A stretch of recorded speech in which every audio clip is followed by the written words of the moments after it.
Hello, good morning my dear students. प्रिय बच्चों एवं मेरे प्रिय साथियों, आज मैं आप लोगों के लिए सीटेट 2019 यानी कि 8 दिसंबर 2019 का पेपर फर्स्ट प्राइमरी लेवल का मैं आपको उसका सलूशन देने जा रहा हूं, जिससे कि आप का जो इधर का सीटेट एग्ज़ाम होने वाला है उसके लिए आप रिवीजन कर सकें, क्योंकि इस प्रकार से प्रश्न पिछले वर्ष आए हुए थे। तो आइए आपके लिए हम रिवीजन स्टार्ट करते हैं। तो ये 8 दिसंबर 2019 का पेपर फर्स्ट है प्राइमरी लेवल का। तो हम इसको जो है 30 क्वेश्चन जो है 5 पार्ट में डिवाइड करके आपको प्रोवाइड करा देंगे और आप इसको बहुत अच्छे से जो है देखते जाइएगा, ठीक है। तो इसको देखने के लिए जो है आइए स्टार्ट करते हैं। सबसे पहले क्वेश्चन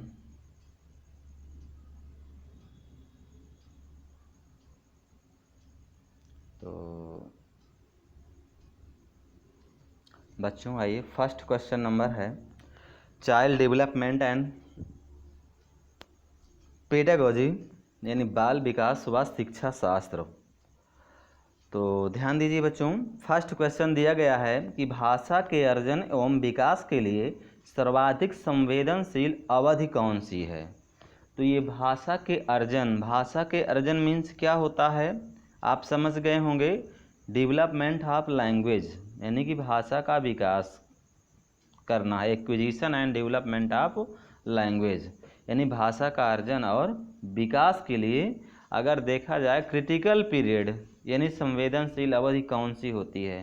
तो यह आप जानते हैं कि जो शुरुआत की जो शैशवावस्था होती है, ठीक है ना, उस समय बच्चा बहुत आप कह सकते हैं बहुत तेज़ी से होता है। उसके सोचने विचारने की क्षमता, हर चीज़ जानने की क्षमता काफ़ी ज़्यादा होती है। तो हम उसको आप कह सकते हैं 2 to 6, 2 से लेकर के जो 6 वर्ष के बच्चे होते हैं वो लगभग शैशवावस्था में आते हैं। और शुरुआती स्टेज उनकी जो होती है वो उनकी कौन सी होती है, अर्ली चाइल्डहुड यानी कि प्रारंभिक बाल्यावस्था की होती है। तो जब प्रारंभिक बाल्यावस्था की होती तो इस तरह से आपका आंसर कौन सा सही हो जाएगा, अर्ली चाइल्डहुड यानी कि प्रारंभिक बाल्यावस्था। ठीक बच्चों, समझ में आ गया होगा। आइए प्रिय मित्रों, अब हम लोग जो है क्वेश्चन नंबर सेकंड लेते हैं। क्वेश्चन नंबर सेकंड कह रहा है कि निम्नलिखित में से कौन सी लॉरेंस कोहलबर्ग द्वारा प्रस्तावित नैतिक विकास की एक अवस्था है। तो यहाँ पे लॉरेंस कोहलबर्ग द्वारा प्रस्तावित, ठीक है ना, नैतिक विकास की एक अवस्था है। तो आइए मैं इनको ऑप्शन को बता देते हैं कि सबसे पहले आप देखिए यहाँ पे अगर दिया गया है कि सामाजिक अनुबंध अभिविन्यास, द सोशल कॉन्ट्रैक्ट ओरिएंटेशन, मतलब इसको किसने दिया है, इसको तो पियाजे ने दिया है। तो ये तो हो नहीं सकता है। मूर्त संक्रियात्मक अवस्था इसको तो पियाजे ने दिया है।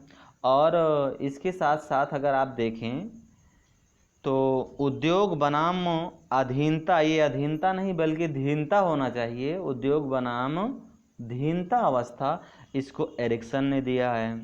तो ये आपके दो प्रश्न तो मालूम चल गए कि मूर्त संक्रियात्मक ये तो पियाजे के द्वारा है और उद्योग बनाम अधीनता अवस्था ये आप देख सकते हैं कि किसके द्वारा दिया गया है, एरिक्सन के द्वारा दिया गया है। और जो फर्स्ट नंबर दिया गया है प्रसूति अवस्था ये फ्रायड द्वारा दिया गया है। लेकिन यहाँ लॉरेंस कोहलबर्ग यानी कि ये आप कह सकते हैं कि सोशल कॉन्ट्रैक्ट यानी सामाजिक अनुबंध अभिविन्यास, इस तरह से यहाँ पे आपका आंसर सेकंड सही हो जाएगा ये, ठीक है। सामाजिक अनुबंध अभिविन्यास कोहलबर्ग द्वारा प्रस्तावित नैतिक विकास की ये क्या है, अवस्था है। क्वेश्चन नंबर 2 कह रहा है कक्षा में परिचर्चा के दौरान एक शिक्षक प्रायः लड़कियों की तुलना में लड़कों पर अधिक ध्यान देता है, यह किसका उदाहरण है? अब भाई ये तो आप भी जानते हैं कि ये आप तो जानते हैं कि ये लिंग पक्षपात का है, ये जेंडर रिलेटेड। तो अब आप इसको ऑप्शन देख करके ही पहचान जाएंगे, हाँ, कि भाई पक्षपात किया जा रहा है कि यहीं एक टीचर है और वो क्लास में लड़कियों की तुलना में लड़कों पर अधिक ध्यान देता है, तो पक्षपात कर रहा है कि नहीं? तो इस तरह से इसका ऑप्शन सही हो जाएगा जेंडर बायस, मतलब जेंडर पक्षपात। ठीक है, आइए क्वेश्चन नंबर थर्ड के बाद फोर्थ देखते हैं। क्वेश्चन नंबर फोर्थ क्या कह रहा है कि बच्चों में जेंडर रूढ़िवादिता एवं जेंडर भूमिका अनुरूपता को कम करने के लिए निम्नलिखित में से कौन सी पद्धति प्रभावशाली है? तो अब बच्चों ये आपको देखना है कि रूढ़िवादिता या अनुरूपता को कम करने के लिए ऐसी कौन सी पद्धति प्रभावशाली है। तो अब आप देख सकते हैं ना कि इस पे कौन सा ऑप्शन जो है सही होगा। तो देखिए, अगर जेंडर विशिष्ट भूमिकाओं को महत्व देना, तो भैया जो वास्तव में जो अगर लड़कियां हैं या लड़के हैं, तो अगर स्पेशल रूप से किसी एक की तरफ अगर आप देखेंगे, या लड़के लड़कियों को पृथक खेल समूह बनाना, अलग अलग कर देते हैं, तो यह भी तो हो जाएगा बढ़ावा देने के लिए। और जेंडर पृथक बैठने की व्यवस्था, लड़के लड़कियों को अलग व्यवस्था कर देंगे बैठने की। तो इस तरह से आप समझ सकते हैं कि भाई रूढ़िवादिता को क्या करना है, कम करना है। तो जब कम करेंगे तो इसके लिए आपका फर्स्ट नंबर ऑप्शन सही हो जाएगा। क्या हो जाएगा? डिस्कशन अबाउट जेंडर बायस, यानी जेंडर पक्षपात के बारे में परिचर्चा करना। ठीक है, इस तरह से ये आपका फर्स्ट ऑप्शन सही हो जाएगा। आइए क्वेश्चन नंबर 5 देखते हैं। निम्नलिखित में से किस मनोवैज्ञानिक ने बच्चों को ज्ञान के सक्रिय जिज्ञासु के रूप में देखते हुए उनके वस्तुओं, उनके चिंतन पर सामाजिक एवं सांस्कृतिक विषय वस्तुओं के प्रभाव को महत्व दिया है?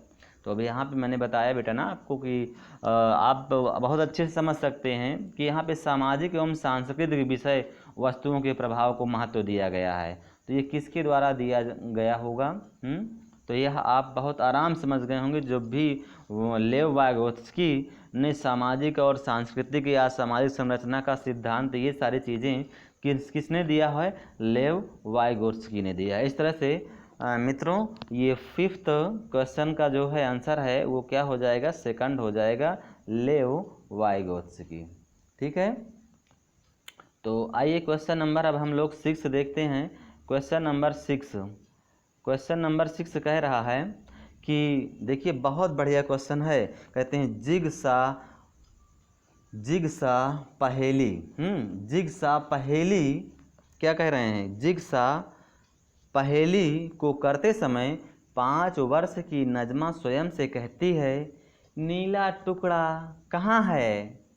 नहीं, यह वाला नहीं, गाढ़े रंग वाला, जिससे यह जूता पूरा बन जाएगा। अब आप ही बताइए कि इस प्रकार की जो वार्ता हो रही है, ये वाइगोत्स्की किस तरह संबोधित करते हैं? तो अब अगर आप बताइए, तो ये ज़रूरी नहीं है कि अगर आप सीटेट का एग्ज़ाम देने जा रहे हैं तो मालूम चला क्या मुझे अलाउंस करके कहना पड़ेगा ना। आप अलाउंस करके, मेरा सीटेट का एग्ज़ाम है, मैं प्रवेश पत्र लेके जा रही हूँ, तो ये मतलब कहने का मतलब है कि आपको मतलब कि आप समझ गए होंगे कि आपको अलाउंस करने की आवश्यकता नहीं है। हाँ, तो ये इस जब बच्चों की जहाँ बात आती है, तो बच्चे यहाँ पे कैसी बातें कर रहे हैं यहाँ पे? तो ये बच्चे जो भी हैं ना, बच्चे स्वयं से बातें करते हैं। और जब बच्चे स्वयं से बातें करते हैं तो उनकी ये व्यक्तिगत वार्ता होती है। क्योंकि बच्चे जो होते हैं ना, आप शुरुआती अवस्था में स्वयं से कहते हैं मैंने ये काम कर लिया, हाँ, लेकिन अब वहीं पे अगर हम आप लोग कहें तो क्या हम अलाउंस करते हैं? अपना ऐसे कुछ नहीं करते हैं, बस जो जिसकी आवश्यकता है वो अपना ले करके हमने चल दिया।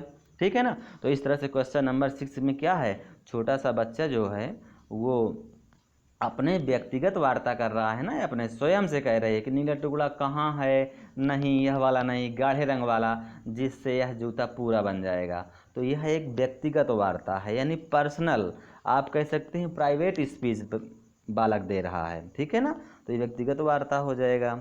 अब यहाँ पे नेक्स्ट क्वेश्चन कह रहा है, क्वेश्चन नंबर 7 क्वेश्चन नंबर 7 कह रहा है कि बच्चों को संकेत देना तथा आवश्यकता पड़ने पर, क्या है, बच्चों को संकेत देना तथा आवश्यकता पड़ने पर सहयोग प्रदान करना निम्नलिखित में से किसका उदाहरण है। अब आप ही बताइए, बच्चों को संकेत देंगे, जब बच्चे को आवश्यकता पड़ने पर उसका सहयोग करेंगे, तो अब तो आपको समझ में आ गया होगा ना कि कौन सा ऑप्शन सही होगा। तो यहाँ पे आप देख सकते हैं कोई रीइंफोर्समेंट नहीं, कोई भी रीइंफोर्समेंट नहीं आवश्यकता है, ठीक है। कोई कंडीशन की आवश्यकता, अनुबंधन की भी नहीं आवश्यकता है, मॉडलिंग की भी नहीं आवश्यकता है। लेकिन जब भी आप बच्चे को संकेत देंगे, उसकी आवश्यकता पड़ने पर उसको सहयोग करते हैं, तो इसका मतलब है, ये बहुत फेमस क्वेश्चन है, ध्यान दीजिएगा। इसके इंग्लिश वर्जन भी आप देखिएगा कि इसको क्या कहते हैं, इसको कहते हैं स्कैफोल्डिंग कहते हैं, ठीक है, पाड़ या ढांचा निर्माण करना। तो बच्चे को संकेत देना, आवश्यकता पड़ने पर सहयोग प्रदान करना, बहुत ही इम्पॉर्टेंट क्वेश्चन है ये, स्कैफोल्डिंग, ठीक है ना। तो इस तरह से इसका आंसर हो गया स्कैफोल्डिंग। अब वहीं पे अगर आप देखें क्वेश्चन नंबर 8 का, अगर आप ध्यान से देखें तो क्वेश्चन नंबर 8 कह रहा है कि निम्नलिखित व्यवहारों में से कौन सा जीन पियाजे के द्वारा प्रस्तावित मूर्त संक्रियात्मक अवस्था। अभी हमने बताया था ना कि मूर्त संक्रियात्मक अवस्था किसकी है, मूर्त संक्रियात्मक अवस्था। सुन लो बहन, सुन लो, आपको भी बता रहा हूँ कि मूर्त संक्रियात्मक अवस्था किसकी दी हुई है, तो ये आप कह सकते हैं पियाजे ने दिया है। याद रखिएगा, देखिए वहीं अभी इससे पहला वाला क्वेश्चन आया था इससे पहले का, हाँ, तो ये प्रश्न फिर यहाँ से पूछ लिया गया कि मूर्त संक्रियात्मक अवस्था किसकी है, जीन पियाजे की है, याद रखिएगा। और अवस्था को विशेषित करता है, तो ये आप बताइए क्या विशेषित कर रहा है। एक तो भैया संरक्षण, सुरक्षा, और उसके साथ साथ कक्षा समावेशन। बात समझ गए होंगे कि यहाँ पे conversation and class inclusion. Question number 8 का क्या ऑप्शन सही हो गया, सेकंड, ठीक है। इस तरह से आप क्वेश्चन नंबर 8 सही कर ले गए। अब क्वेश्चन नंबर 9 की बात किया जाए तो क्वेश्चन नंबर 9 कह रहा है कि बच्चों के संज्ञानात्मक विकास के संदर्भ में कौन सी पियाजे की संरचना है, बताइए भैया। बच्चों के संज्ञान, अब आप यही बताओ ना कि बच्चों की अपनी मेमोरी होती है ना, जैसे एक मेमोरी कार्ड होता है, एचडी कार्ड होता है, मोबाइल में लगा देते हैं ना, उसमें सारी चीज़ें याद होती हैं।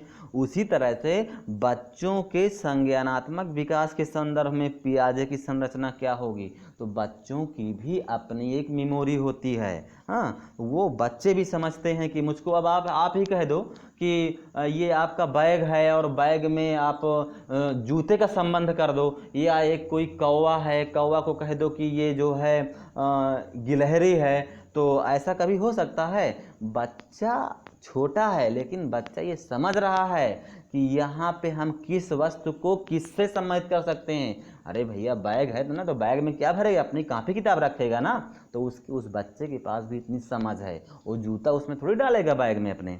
तो इस तरह से आप समझ सकते हैं कि यह बहुत ही इम्पॉर्टेंट क्वेश्चन है। इसका ऑप्शन क्या करेक्ट होगा, तो इसका ऑप्शन स्कीमा हो जाएगा करेक्ट। क्या हो जाएगा, स्कीमा ऑप्शन करेक्ट हो जाएगा, ठीक है। तो बच्चों के संज्ञानात्मक विकास के लिए संदर्भ में कौन सी पियाजे की संरचना है, तो वो क्या है, पियाजे की संरचना स्कीमा है। ध्यान दीजिएगा बच्चों। आइए क्वेश्चन नंबर 10 चलते हैं। तो क्वेश्चन नंबर 10 की बात हो रही है कि क्या हो रही है, क्वेश्चन नंबर 10, क्वेश्चन नंबर 10 कह रहा है कि आकलन का प्राथमिक उद्देश्य क्या होना चाहिए। अब आप ही बताओ भैया, बच्चों को आकलन करने का उद्देश्य नहीं कि उसको फेल कर दो। फेल क्यों करोगे बच्चे को, बच्चे को फेल से मतलब नहीं है यहाँ पे आकलन का। बात समझिएगा, बच्चों में आकलन का प्राथमिक उद्देश्य क्या होना चाहिए, तो बच्चों में आकलन का प्राथमिक उद्देश्य आप बताइए। मैंने बता दिया आपको पहले ही कि आकलन का प्राथमिक उद्देश्य क्या होना चाहिए। तो यहाँ पर हमने बताया आपको ना कि बच्चे आकलन से केवल यही मतलब नहीं होता है कि हम बच्चे को फेल कर दें, बल्कि यहाँ पे क्या मतलब है, देखो विद्यार्थियों के लिए श्रेणी निश्चित करना ऐसी तो कोई बात ही नहीं है। विद्यार्थियों के प्राप्तांकों के आधार पर उनको नामांकित करना यह भी कोई आवश्यकता की बात नहीं है। रिपोर्ट कार्ड में उत्तीर्ण या अनुत्तीर्ण अंकित करना यही आकलन है। इस तरह से इसका ऑप्शन क्या हो जाएगा, सेकंड ऑप्शन हो जाएगा कि संबंधित अवधारणाओं के बारे में बच्चों की स्पष्टता तथा भ्रांतियों को समझना। अब आप ही मान लो कि एक छोटा सा बच्चा है और वो बच्चा को इतना कन्फ्यूजन हो गया कि बच्चा जब भी छोटा सा बच्चा होता है ना तो वो बच्चे क्या करते हैं, उनको बी में और डी में इतना कन्फ्यूजन होता है कि कौन सा बी है कौन सा डी है। उसी तरह से बच्चे देखते हैं। हाँ, तो यानी आप कह सकते हैं उनके कन्फ्यूजन को बहुत बारीकी से भी स्पष्ट कराना, ठीक है ना। तो आकलन का प्राथमिक उद्देश्य हमेशा यही होना चाहिए कि बच्चों के कॉन्सेप्ट के बारे में बच्चों को स्पष्ट तथा उनके भ्रांतियों को समझना, ठीक है। इस तरह से क्वेश्चन नंबर 10 का आंसर सेकंड हो गया, ठीक है। अब आइए क्वेश्चन नंबर 11 चलते हैं। क्वेश्चन नंबर 11 क्या कह रहा है कि निम्नलिखित कथनों में से कौन सा बुद्धि के बारे में, निम्नलिखित कथनों में से कौन सा बुद्धि के बारे में सही है। तो अब आप बताइए भाई, बुद्धि के बारे में हार्वर्ड गार्डनर को आपने देखा ही होगा, उसने बहुआयामी का सिद्धांत दिया था, ठीक है ना, बहुबुद्धि का सिद्धांत में। तो इससे निश्चित हो जाता है कि बुद्धि को एक निश्चित योग्यता है जो जन्म के समय ही निर्धारित होती है। एकदम गलत है। बुद्धि को मानकीकृत परीक्षणों के प्रयोग से सटीक रूप से मापा एवं निर्धारित किया जा सकता है, ये भी संभव नहीं है। बुद्धि एक एकात्मक कारक तथा एक एकाकी विशेषक है, ये भी गलत है। बुद्धि बहुआयामी है तथा जटिल योग्यताओं का एक क्या है, समूह होता है। बुद्धि बहुआयामी है तथा जटिल योग्यताओं का एक समूह होता है, ठीक है बच्चों। क्वेश्चन नंबर 11 कंप्लीट हो गया। आइए 12, बहुत इंपॉर्टेंट क्वेश्चन है। आप देखिए, रूही हमेशा समस्या के एक से अधिक समाधानों के बारे में सोचती है। इनमें से काफ़ी समाधान क्या होते हैं, मौलिक होते हैं। बस यही है आपकी चाइल्ड साइकोलॉजी, यही तो समझना है आपने। मनोविज्ञान में केवल सबसे ज़्यादा फेमस वर्ड है तो वो क्या है, क्रिएटिविटी, सृजनात्मकता। बच्चे अपने से कुछ ना कुछ करके सीखते हैं। हाँ, तो बस यहाँ से आपको एक क्लू मिल गया, यहाँ से क्या मिल गया, मौलिक मिल गया। तो रूही किन गुणों का प्रदर्शन कर रही है। अब आप बताइए इसमें से कौन सा ऑप्शन सही होगा। तो यहाँ पे आपका ऑप्शन क्या हो जाएगा, क्रिएटिव थिंकर। यानी कि रूही जो है, देख रहे हो ना, एक से अधिक सामानों के बारे में सोचती है और इनमें से काफ़ी समाधान उनके क्या होते हैं, मौलिक होते हैं। तो रूही इन्हीं गुणों का प्रदर्शन कर रही है, इसलिए इसका ऑप्शन क्या हो जाएगा, सृजनात्मक विचारक, ठीक है बच्चों। आइए क्वेश्चन नंबर 13 पे चलते हैं। क्वेश्चन नंबर 13 कह रहा है, क्या कह रहा है कि शिक्षण अधिगम प्रक्रिया में, शिक्षण अधिगम प्रक्रिया में वंचित समूह से संबंधित विद्यार्थियों के द्वारा सहभागिता कम होने की स्थिति में एक शिक्षक को क्या करना चाहिए। अब आप ही बताओ कि शिक्षण अधिगम प्रक्रिया में वंचित समूह से, भाई और भी ऐसे बच्चे हैं जिनको शिक्षा नहीं मिल पा रही है, वो शिक्षा से बहुत दूर हैं। हाँ, तो अब आप क्या करोगे कि सहभागिता कम होने की स्थिति में आप टीचर का कुछ फर्ज बनता है ना कि भाई जो बच्चे शिक्षा से वंचित हैं उनके लिए हम ऐसी कौन सी व्यवस्था करें कि जिससे वो भी इस शिक्षा से वंचित ना हो पाएँ। तो सहभागिता कम होने की स्थिति में शिक्षक को क्या करना है, ठीक है ना। जितने वंचित बच्चे हैं उनकी संख्या अधिक है, तो उनको क्या करना है, उनको शिक्षा से वंचित नहीं करना है। ये टीचर का फर्स्ट कर्तव्य होता है। तो अब यहाँ पे अब ऑप्शन देख लीजिए कौन सा ऑप्शन सही होगा 13 का। बस यही ऑप्शन सही होगा कि अपनी शिक्षण पद्धति पर विचार करना चाहिए तथा बच्चों की सहभागिता में सुधार करने के लिए नए तरीके ढूंढने चाहिए, ठीक है। तो इस तरह से इसका ऑप्शन 4 करेक्ट हो गया। आइए आगे चलते हैं। क्वेश्चन नंबर 14 पे हम चल रहे हैं।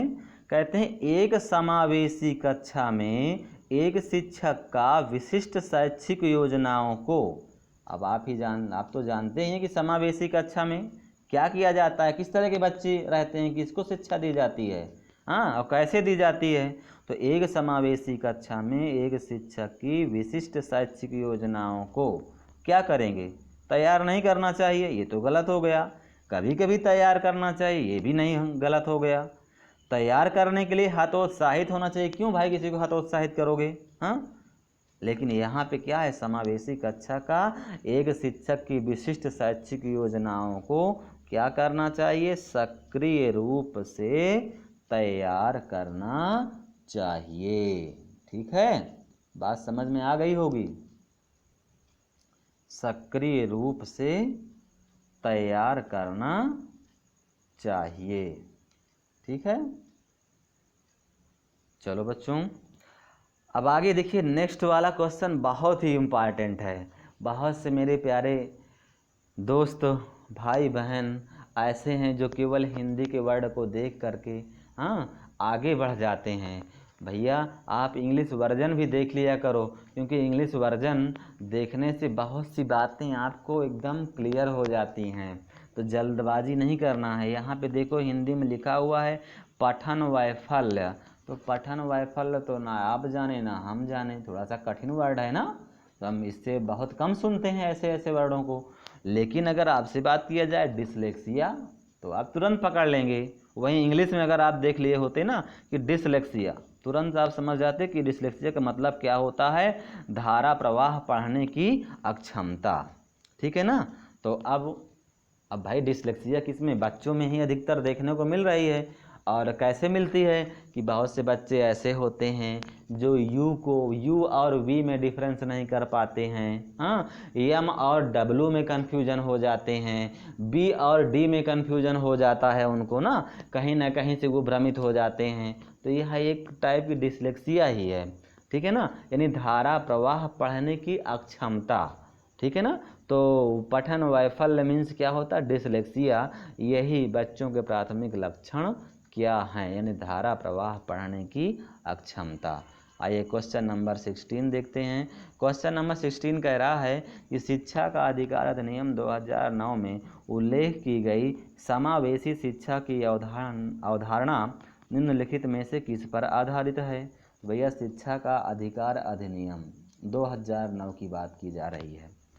तो अब इसमें ऐसा नहीं है कि केवल आप व्यवहारवादी सिद्धांत ही के विषय में बच्चों को बताएं, या असहाय या अशक्त बच्चों के प्रति एक सहानुभूति का एटीट्यूड अपनाएं, या मुख्यतः व्यावसायिक शिक्षा उपलब्ध करा करके अशक्त बच्चों को मुख्य धारा में क्या करें, शामिल करें। ठीक है, या अधिकार आधारित मानवतावादी परिप्रेक्ष्य की बात करें। तो यहाँ पे अगर देखा जाए तो भाई शिक्षा का अधिकार अधिनियम 2009 में समावेशी शिक्षा का जो कॉन्सेप्ट है वो यही है कि मुख्यतः व्यावसायिक शिक्षा उपलब्ध करा करके अशक्त बच्चों को मुख्य धारा में क्या करें, मुख्य धारा में शामिल करें व्यावसायिक शिक्षा। ये है समावेशी शिक्षा। शिक्षा का अधिकार अधिनियम 2009। तो इस तरह से ऑप्शन कौन सही हो जाएगा, 16 का ऑप्शन 4 सही हो जाएगा। ठीक है, अब देखिए यहाँ पे क्वेश्चन आया है, बहुत बढ़िया आया है कि संरचनावादी ढांचे में, ठीक है भाई, एक क्या है, कंस्ट्रक्टिविस्ट फ्रेमवर्क है। अधिगम प्राथमिक रूप से क्या करेंगे, बच्चों को रट्टा मरवाएंगे। क्या करेंगे आप, बच्चों को रट्टा मरवाएंगे या उनको इन्फोर्समेंट पर ये केंद्रित है, या आप कह सकते हैं अनुबंधन द्वारा अर्जित है, यह अवबोधन की प्रक्रिया पर केंद्रित है।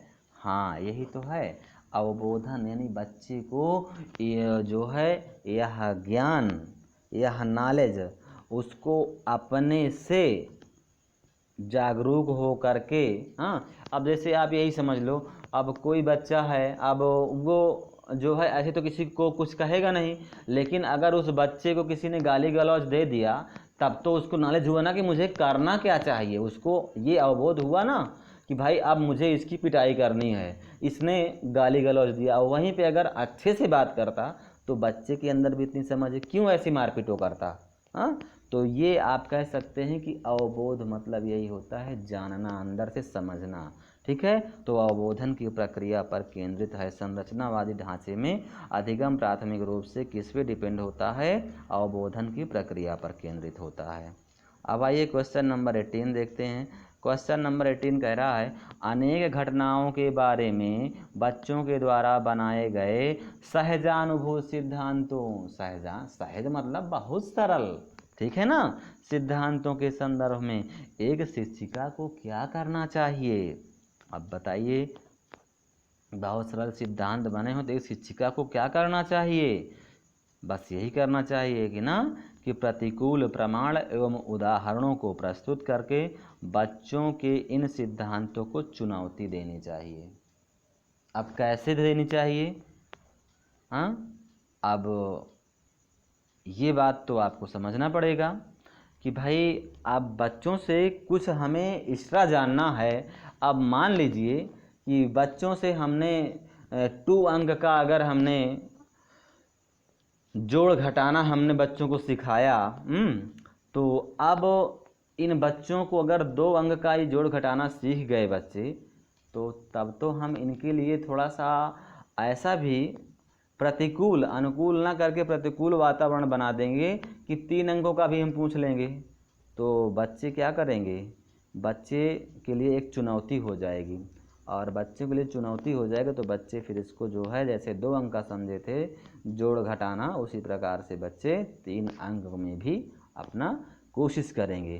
तो इस तरह से बच्चों में क्या कह सकते हैं, सहजानुभूत सिद्धांतों के संदर्भ में शिक्षिका को प्रतिकूल प्रमाण एवं उदाहरणों को प्रस्तुत करके बच्चों के इन सिद्धांतों को क्या करना चाहिए, चुनौती देना चाहिए। ठीक है, 18 का 4 हो गया।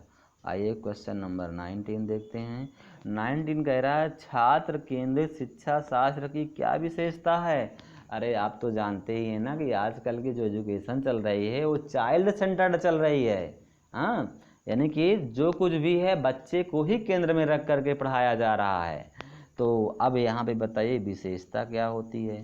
भैया केवल उनको पाठ्य पुस्तकों से ही पर निर्भर रखोगे, बेचारे कहाँ पढ़ पाएंगे।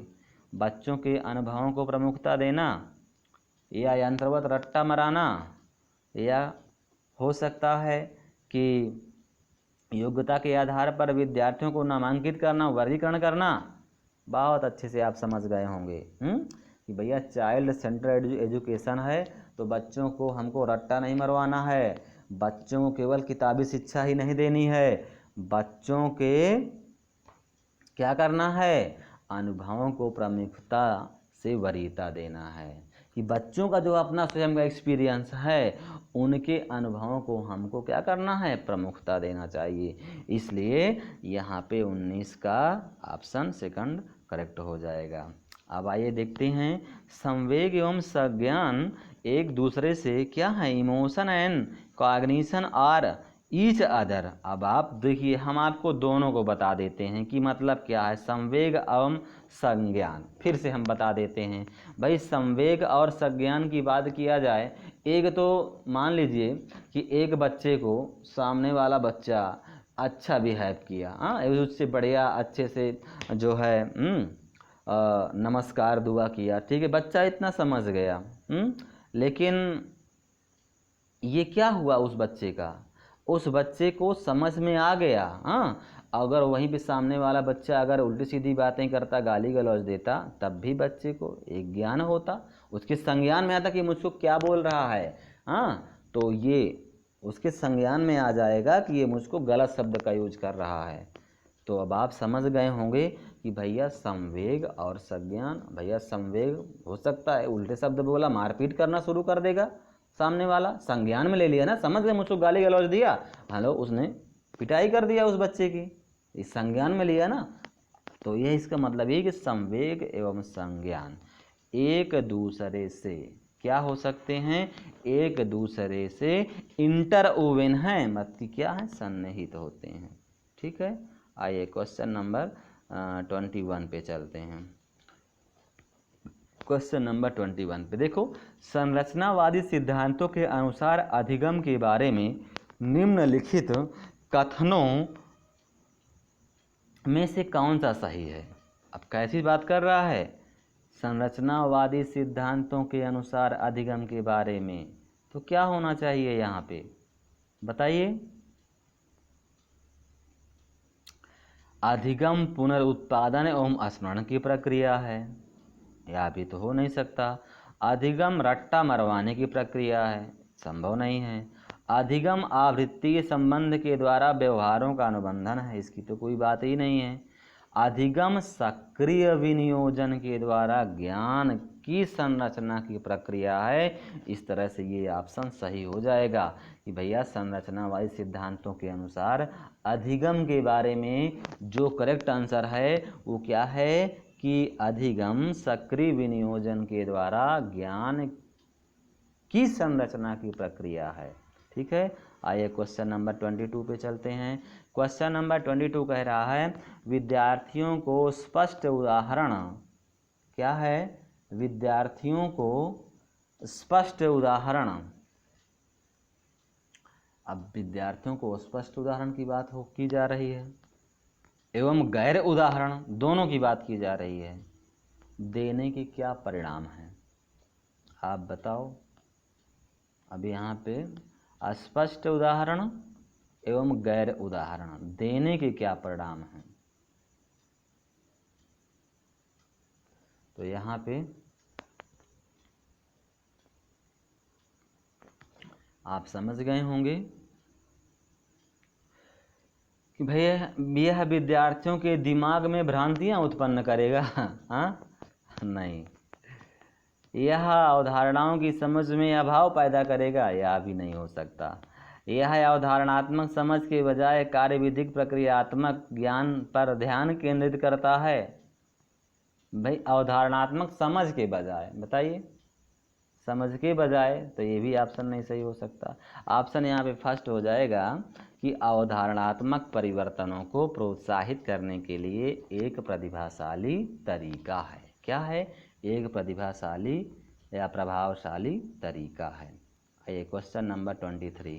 क्वेश्चन नंबर 23 कह रहा है, बच्चों को अधिगम गतिविधियों में भागीदारी करने के लिए लगातार पुरस्कार देना व दंड का प्रयोग करने से क्या प्रभाव पड़ता है। अब आप ही बताइए कि बच्चों को अधिगम गतिविधियों में भागीदारी करने के लिए लगातार पुरस्कार देना व दंड का प्रयोग करने से क्या प्रभाव पड़ता है। आप अगर मानिए कि भाई आप अपने बच्चे को कहते हैं बेटा एक गिलास पानी लाओ, अब बेटा क्या करेगा, बेटा को एक गिलास पानी मंगाया है आपने और बोला कि ठीक बेटा मैं आपको 5 रुपये दूंगा। हाँ, तो बेटा तो गया, एक गिलास पानी लेके आया। अब बेटा दोबारा जब भी आएगा, बेटा एक गिलास पानी लाओ 5 रुपये देंगे, बेटा को फिर आपने 5 रुपये दिया। अब बेटा को तो ये लग गया ना कि अरे मैं तो एक गिलास पानी दूंगा पापा को तो मुझको 5 रुपये पैसे मिलेंगे। तो अब आप बताइए, एक समय ऐसा आएगा हाँ कि अब बेटा जब कुछ पाएगा तभी काम करेगा। तो बहुत ज़्यादा पुरस्कार भी देना कभी कभी क्या है, कभी कभी क्या बहुत ज़्यादा हानिकारक हो जाता है। तो ये आपको ध्यान देना है कि ना बहुत अधिक पुरस्कार देना है और ना बहुत अधिक दंड देना है। हाँ, अगर मान लीजिए अगर ये कार्य आज करते हैं तो एक दिन बच्चा बड़ा हो करके बोलेगा मुझको आप 10,000 रुपये दीजिए तब मैं जाकर एक लोटा पानी दूंगा, तब तो बाप चला गया ना बेचारा, किस लायक बचा। हाँ, तो इसलिए कहा जाता है कि बच्चों को बहुत अधिक पुरस्कार और या बहुत अधिक दंड भी नहीं देना चाहिए। तो आप ऑप्शन समझ गए होंगे कि करने से क्या प्रभाव पड़ता है। तो यहाँ पे अधिगम में बच्चों की स्वाभाविक अभिरुचि तथा जिज्ञासा क्या हो जाती है, कम हो जाती है। अधिगम में बच्चों की स्वाभाविक अभिरुचि और जिज्ञासा क्या होती है, कम हो जाती है। तो इस तरह से बहुत अधिक पुरस्कार भी नहीं दे सकते, ना बहुत अधिक दंड दे सकते हैं। अगर ये होता है तो बच्चों की अभिरुचि और जिज्ञासा क्या होती है, कम हो जाती है। ठीक है, आइए क्वेश्चन नंबर 24 पे चलते हैं। तो क्वेश्चन नंबर 24 कह रहा है, निम्नलिखित में से कौन सी प्रथाएं सार्थक अधिगम को बढ़ावा देती हैं। भैया ऐसी प्रथा है जो बच्चों को याद करने में क्या हो, बढ़ावा दे रही हो, सार्थक सिद्ध हो रही हो। तो अब आप बताइए इसका कौन सा ऑप्शन सही होगा 24 का। हाँ, अभी इस तरह का प्रश्न आया था ना इससे पहले, आपने ध्यान दिया होगा, इससे पहले भी अभी यही प्रश्न आया था। कितना अच्छा है भाई, एक ही प्रश्न दो दो बार, तीन तीन बार रिपीट हुए हैं। तो यह तो बहुत अच्छी बात है ना, कि आपको एक्स्ट्रा कुछ करना थोड़ी है। अब यहाँ पे आप समझ गए होंगे भाई, एक क्वेश्चन अभी आपसे हमने पूछा था ना कि बच्चों को संकेत देना या आवश्यकता पड़ने पर सहयोग प्रदान करना, हाँ, किसका उदाहरण है। तो वहाँ पे तो आपने समझ गए थे, हाँ, कि इसके फोल्डिंग। अब वही चीज़ यहाँ पर भी देखिए, सार्थक अधिगम को बढ़ावा देती हैं। तो एक तो शारीरिक दंड, भैया बच्चों को डंडे मारने की परंपरा खत्म हो गई है, ठीक है। और सहयोगात्मक अधिगम पर्यावरण, हाँ ये हो सकता है। सतत एवं समग्र मूल्यांकन, ये भी हो सकता है, बहुत सही। निरंतर तुलनात्मक मूल्यांकन, बच्चों को निरंतर तुलनात्मक मूल्यांकन बच्चों के अधिगम को बढ़ावा नहीं देगी। इसलिए कौन सा, सेकंड एंड थर्ड, यानी ऑप्शन यहाँ पे आपका कौन सही हो गया, सेकंड ऑप्शन।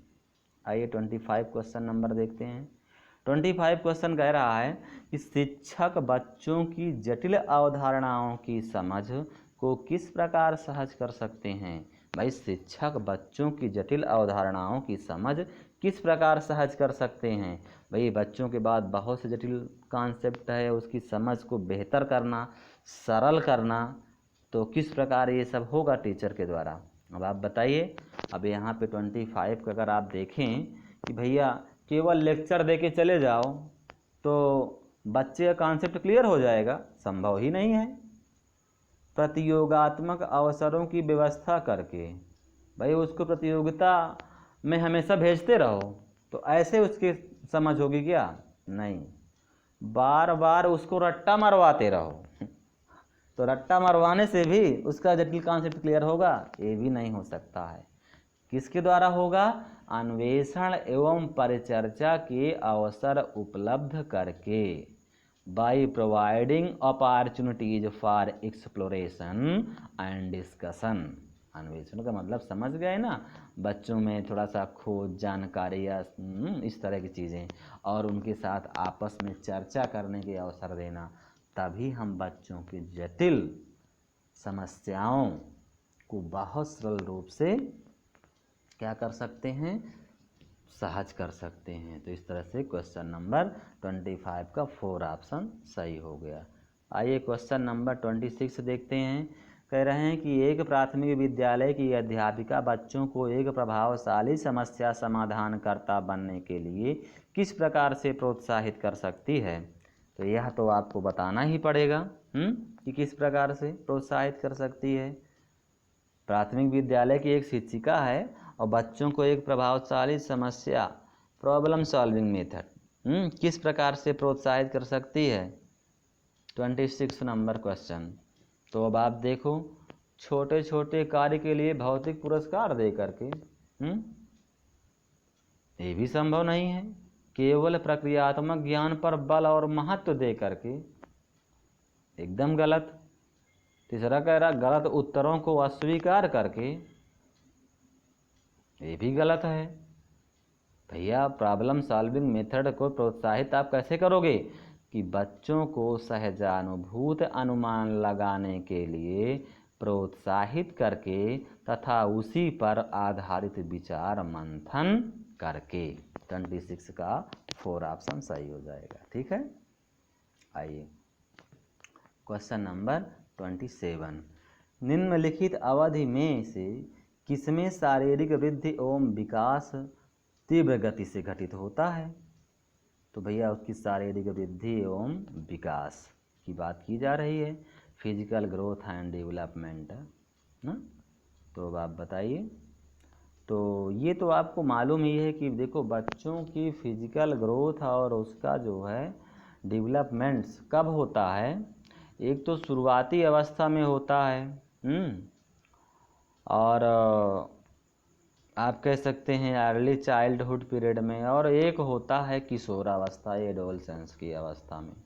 हाँ, तो इस तरह से आप किशोरावस्था से पहले की जो अवस्था होती है वहाँ पे, तो इन्फेंसी या अर्ली चाइल्डहुड की अगर देखा जाए तो यहाँ पे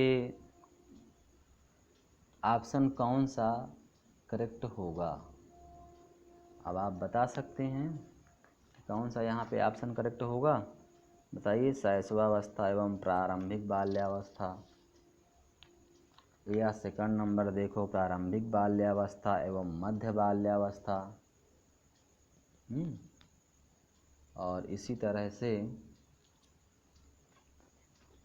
अब आप आंसर समझ गए होंगे कि भैया अर्ली चाइल्डहुड और उसके साथ साथ इन्फेंसी, शैशवावस्था एवं प्रारंभिक बाल्यावस्था। ठीक है, आइए क्वेश्चन नंबर 28 देखते हैं।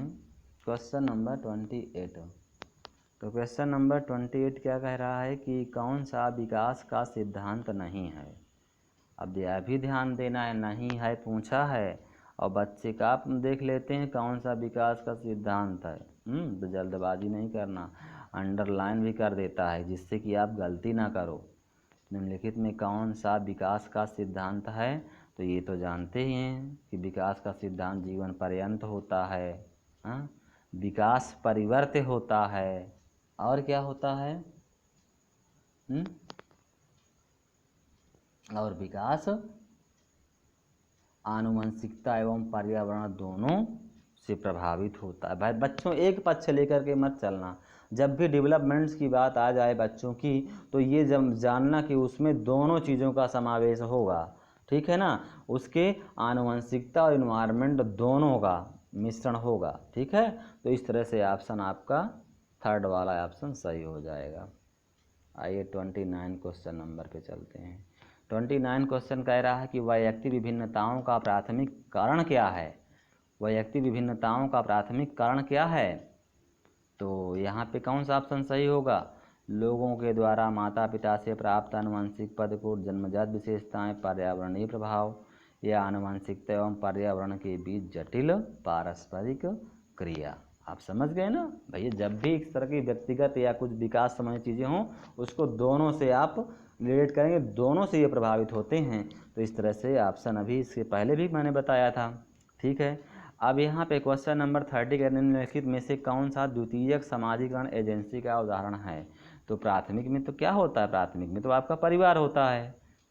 लेकिन द्वितीयक की बात कर रहा है ये, तो द्वितीयक की अगर बात कर रहा है तो यहाँ पे अगर आप देखें तो द्वितीयक में तो आपका विद्यालय हो जाएगा और विद्यालय के साथ साथ मीडिया भी हो जाएगी। तो इस तरह से आपका ऑप्शन जो है ये विद्यालय और मीडिया 3 नंबर कंप्लीट हो जाएगा। ठीक है ना, इस तरह से मैंने चाइल्ड साइकोलॉजी एंड पेडागोजी का ये 30 क्वेश्चन सीटेट 8 दिसंबर 2019 का पार्ट 1 कंप्लीट कर दिया। तो thank you so much for watching this video guys, take care, good bye.